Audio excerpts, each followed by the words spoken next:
Salut tout le monde, bienvenue à ce sixième vidéo sur le jeu Virgin Queen publié par GMT Games en 2012. Dans cette vidéo, vous serez témoin du pire départ protestant de l'histoire. Et est-ce que c'est du clickbait? Je vous laisse en juger à la fin du vidéo. Mais d'abord, Spring Déplo, l'Ottoman va nulle part, ce qui m'indique qu'il n'a pas l'intention de faire de campagne militaire vraiment ce tour-ci, puis peut-être plus de se concentrer sur sa game navale, piraterie et alouette. L'Espagnol envoie le duc d'Alva et deux réguliers à Barcelone. Il y a Tunis dans Virgin Queen qui est une quille indépendante. Pas besoin de déclarer la guerre à personne. L'Espagnol a peut-être un œil dessus, mais l'Espagnol commence en guerre avec l'Ottoman. Fait que, tu sais, tant que la flotte ottomane n'est pas neutralisée, là, c'est un peu cowboy d'envoyer du monde ici. Mais Tunis, dans le fond, c'est premier arrivé, premier servi, un petit peu comme Metz dans Here I Stand. Vu que c'est une quille indépendante, ben, c'est le premier qui débarque dessus va probablement l'avoir. L'autre chose que l'Espagnol doit décider pendant son spring déplo, puis on aura l'occasion d'y revenir, c'est qu'il peut prendre des galéons qui sont sur la map, puis les envoyer à la place sur sa power card là, comme escorte à la Treasure Fleet, la flotte de trésors. Là. Fait que c'est assez. Et puis il peut avoir maximum deux galéons ici. Puis ces galéons-là comptent parmi ces bateaux. Là, pendant qu'ils sont là, il ne peut pas les construire et puis les envoyer ailleurs. Là. Fait qu'il peut, je pense, en prendre d'escorte de la Treasure Fleet, les ramener sur la map, en prendre de la map et les envoyer là pendant le spring déplo.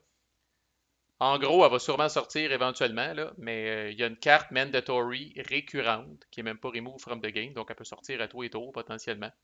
Un peu comme Master of Italy dans Here I Stand. Là.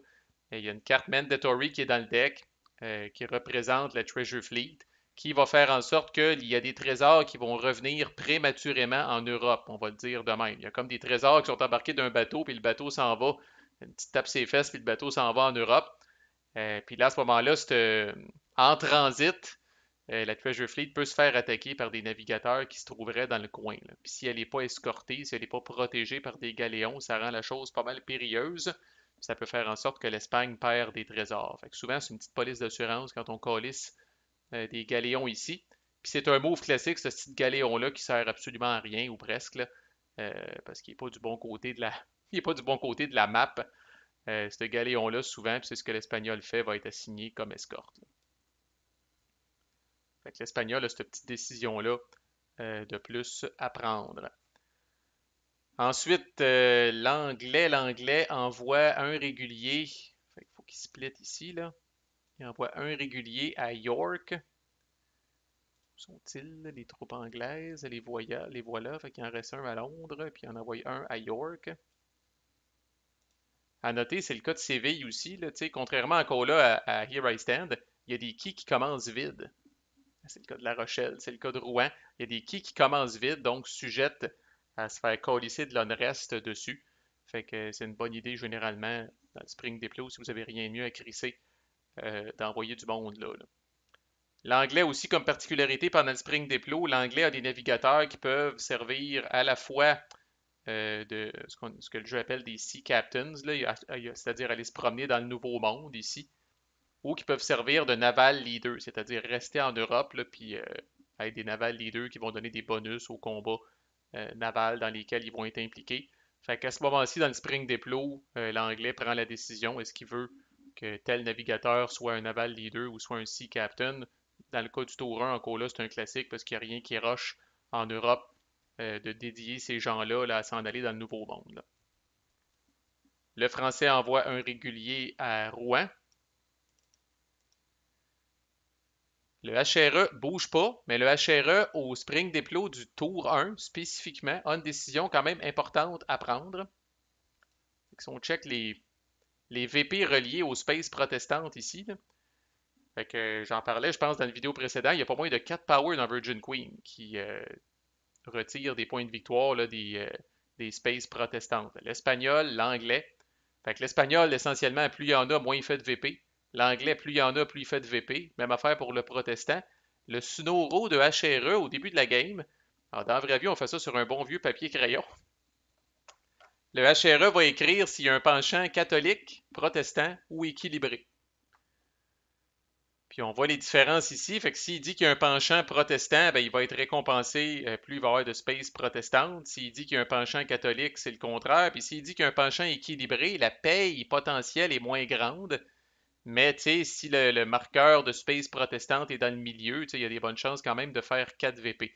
Fait que c'est très intriguant, cette mécanique-là. Puis le HRE peut parler de ça autant qu'il veut ou se farmer la gueule à propos de ça autant qu'il veut. C'est lui qui décide. Il peut péter de la broue tout le long de la game, puis il peut chanter la pomme aux protestants, puis à l'espagnol pour dire hey, je suis de ton bord, hey, je suis de ton bord. Il peut parler des deux côtés de la bouche, comme on dit. Mais à la fin, c'est le petit papier qui va décider. Fait que quand la game se finit, on check le petit papier du HRE, puis on lui donne des VP en conséquence. Fait que, un peu comme le protestant dans Here I Stand, ça veut dire que les VP du HRE, c'est trompeur. Ici, le HRE a l'air, tu sais, entre guillemets, middle of the pack, un peu avec tout le monde. Mais il ne faut jamais oublier qu'il y a ces VP-là en banque. Puis ça peut être autant que 7. Tu sais, s'il a misé sur le protestant, puis le protestant a des spaces protestantes en tabarnak, c'est 7 VP là, pour le HRE. Fait que les trois autres power, les VP sont ajustés au fur et à mesure que le nombre de spaces protestantes change, mais le HRE, on ne le saura jamais, sauf à la fin. Il y a un scénario très extrême où est-ce que si un power arrive pour gagner, tu sais, parce qu'il y a à partir de tel tour, un peu comme Here I Stand, là, il y a 5 VP de plus que son plus proche concurrent, puis en donc. Il y a que là que la HRE peut révéler là, précocement son petit papier, puis dire hey, ta minute, hostie, là, il déplie son papier, puis il dit mon vrai nombre de VP, c'est ça, fait que là, je te rattrape un petit peu, puis je t'empêche d'avoir une victoire automatique. Il peut peut-être le révéler aussi lui-même pour caler une victoire automatique, mais 90% du temps, ça va être révélé à la fin de la game dans un assez gros tada moment. Surtout s'il a été assez tranquille avec ça, ou surtout, ou encore plus, s'il a menti par rapport à ça, puis qu'on sait pas trop, là, tu sais, il va-tu faire 4, il va-tu faire 5, il va-tu faire 7, il va-tu faire 0, on n'a aucune calice d'idée bien souvent. Alright, on part. Première carte de l'Ottoman. Puis là, j'ai tout rabouté les logs, donc ça va être merveilleux, ça va nous raconter une belle histoire. Alors, l'Ottoman joue une carte de 4 CP, le Council of Troubles. Il a joué pour les CP, fait que dans ce temps-là, on ne checkera même pas l'événement parce que ça vaut pas la peine. L'Ottoman fait une ouverture classique, une espèce de gambit pour essayer de neutraliser la flotte Habsburg. Il peut faire ça parce qu'il joue en premier. Il y a plus de bateaux en partant. Il y a des naval leaders, l'Espagnol en a pas. Fait il y a le beau jeu de faire ça. Même des fois, s'il n'y a pas une grosse carte, on va voir l'Ottoman des fois jouer une de ses deux home cards pour faire ça. 5 CP, puis il a style let's go, on y va. Fait que là, lui, il veut pas brûler sa home card apparemment, fait qu'il joue une carte de 4 CP. Il va venir recruter un corsaire de plus à Alger avec le premier CP. Deuxième CP, il sort tous ses bateaux, fait que les corsaires d'Alger s'en viennent ici. Les Galis qui étaient à Istanbul, je pense, s'en viennent ici. Troisième CP, là, il regroupe toute sa flotte dans la Ionian Sea. Là. Il les a pas tout empilés, là, mais normalement, là, il serait tout empilé. Fait que ce que vous pouvez faire finalement, si vous jouez une carte de 5 plutôt qu'une carte de 4, c'est de recruter une Galie qui va vous donner un dé de plus plutôt qu'un corsaire. Lui a opté de jouer une carte de 4 puis de recruter un corsaire. Là, l'Espagnol pour intercepter, c'est complètement suicidaire parce que l'Espagnol dans le port va avoir un dé de plus. Fait que l'Espagnol, à part se farber les yeux puis prier, il n'y a pas grand-chose qu'il peut faire. Fait que l'Ottoman charge là-dessus, ça lui donne au total 11 dés. Donc 2, 4, 6, 7, 8, 9, 10 avec les corsaires. C'est les deux navals. Je répète qu'on n'additionne pas nécessairement leur rating. On prend le plus haut. Là. Fait qu'ils ont tous un de rating. C'est le chiffre en haut à gauche. Fait que ça lui donne 11 dés. L'Ottoman roule bien. 2, 2, 5, 3, 4, 6, 5, 6, 3 et 2. Il y a ceux qui ont compté, vous allez me dire, ça fait juste 10 dés. L'Ottoman a roulé juste 10 dés, il avait oublié ses naval leaders ou son corsaire de plus, je ne sais pas trop, là. Mais vous allez voir que ça ne fait pas de différence, puisque la calice d'Espagnol, ça j'ai l'espagnol parce qu'il est contre moi d'un Pays-Bas, là, fait que je cheer pour l'Ottoman là-dedans.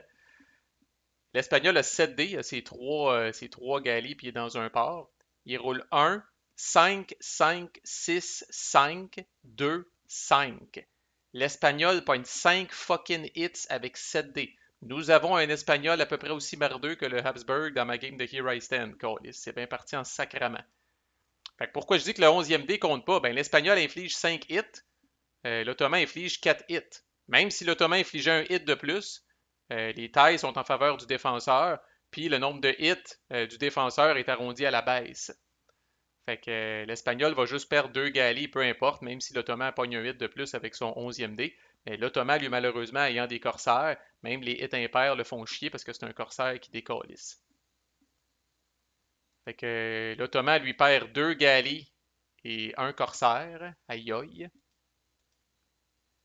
Ça fait mal. Puis comme dans Here I Stand, ces bateaux-là peuvent pas être reconstruits avant le prochain tour. Puis l'Espagnol, ça a quand même été bloody comme combat de manière générale. 4 hits avec 10 dés, c'est gros en Chris. L'Ottoman aussi aurait pu être très satisfait de ça, si ce n'est que l'autre en pogne 5 avec 7 dés. Fait que l'Espagnol commence à lier avec le pape. Fait qu'il y a une galie du pape qui décrisse, puis une galie espagnole qui décrisse. Ça, fait ça part quand même, ça part souvent à ses chapeaux de roue. Fait qu'on peut dire bien des affaires de Virgin Queen, mais on est dans l'action pas mal plus vite que dans Here I Stand. Here I Stand, on est un petit peu sur le pilote automatique dans le premier tour, tout le monde fait ses petites affaires, là.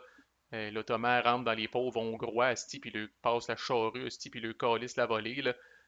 L'Espagnol prend Metz, puis c'est pas très excitant. L'Anglais s'en va compter d'impôts. Mais tu sais, là t'as une bataille déjà 11D contre bataille navale 11D contre 7D à première carte du tour.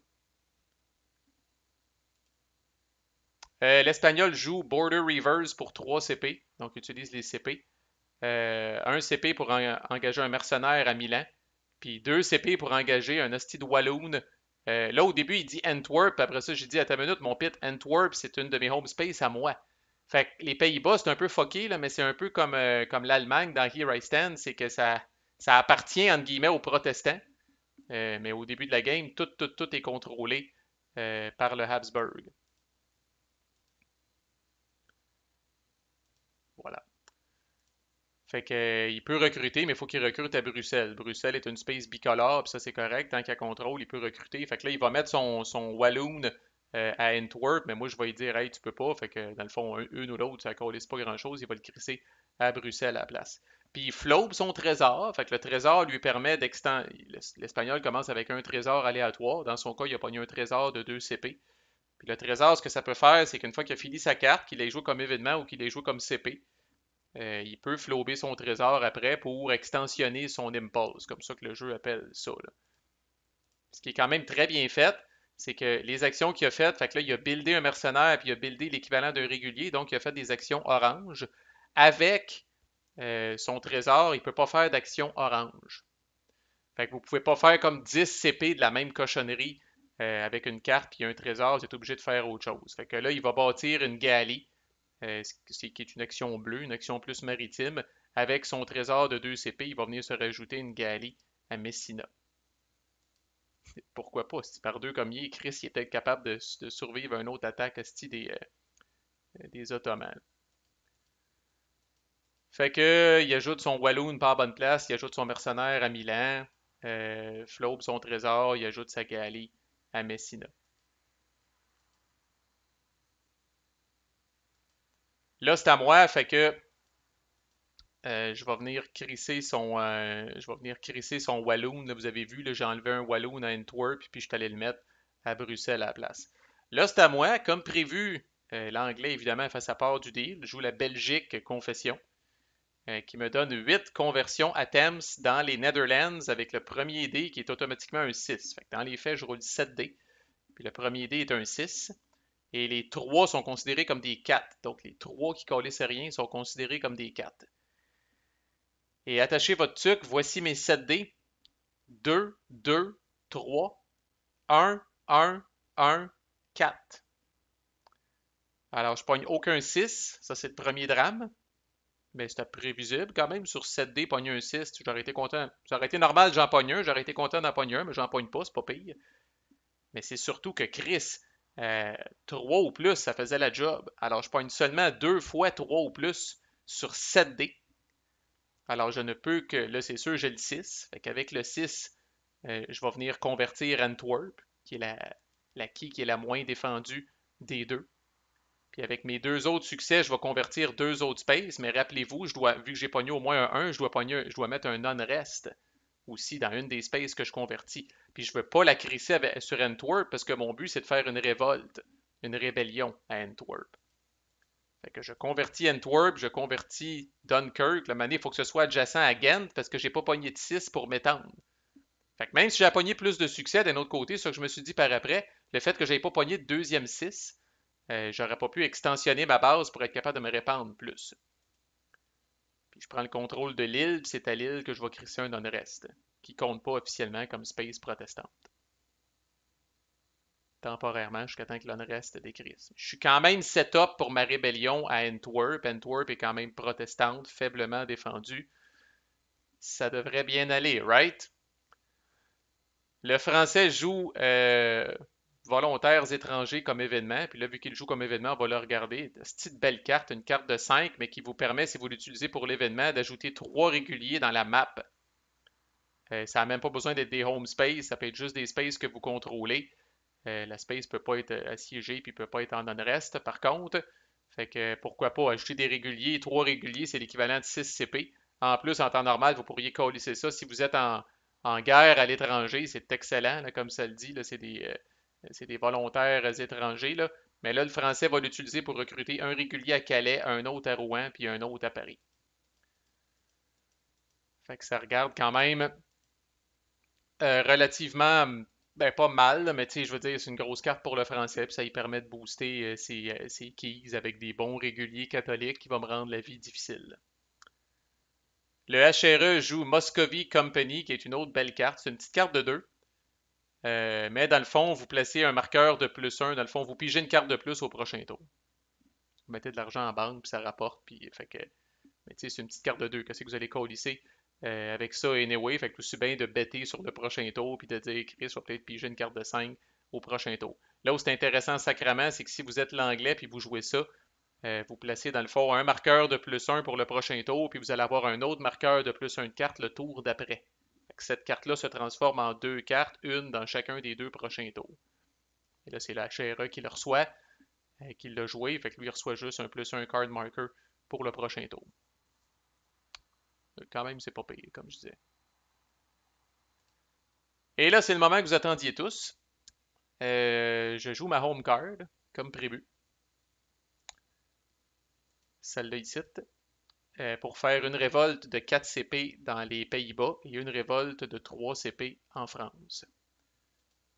Fait que le 3 CP en France, c'est automatiquement successful parce que La Rochelle est vide.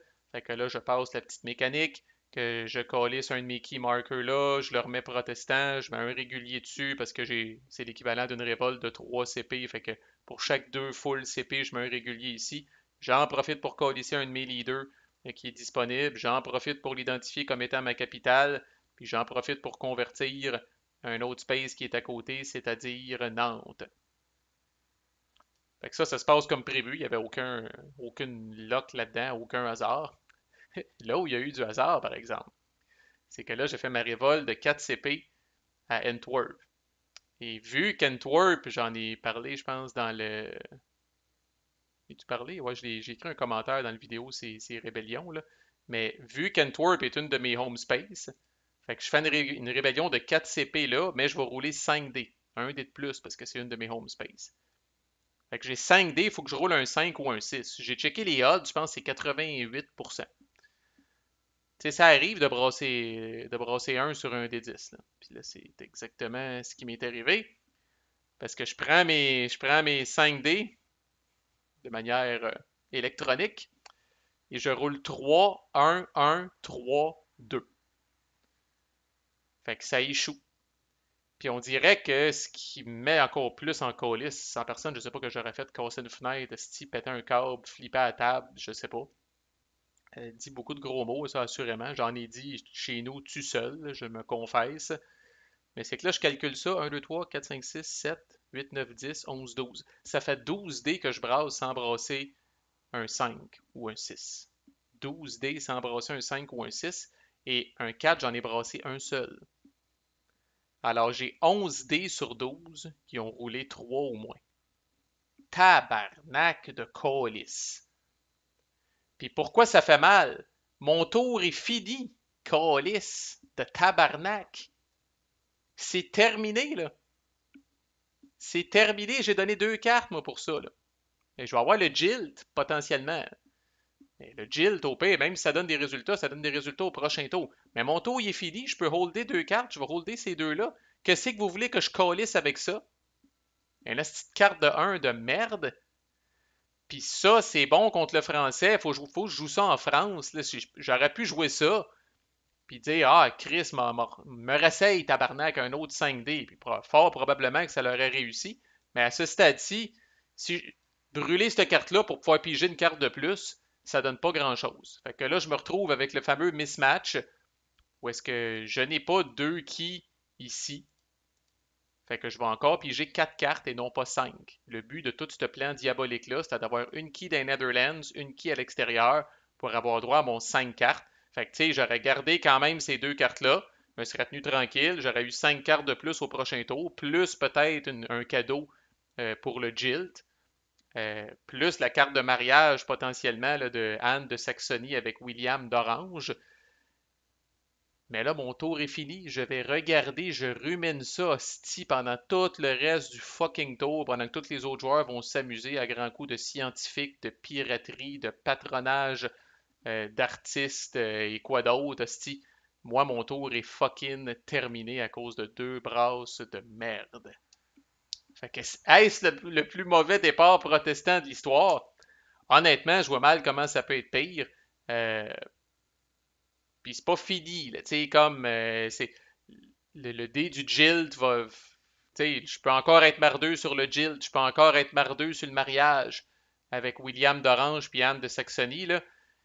Mais holy shit, je m'excuse de décevoir mes fans, mais à un moment donné, quand les dés veulent pas, là, ils veulent pas. Là. C'est tout simplement ça. Là. C'est, je veux dire, même le meilleur joueur au monde avec cette brasse-là, là, il est pas plus avancé que moi à ce stade-ci. Je continue de penser que c'était une bonne idée de donner 2 cartes de ma main qui étaient très ordinaires pour réussir à avoir cette chance-là de prendre Antwerp qui aurait dû tomber logiquement.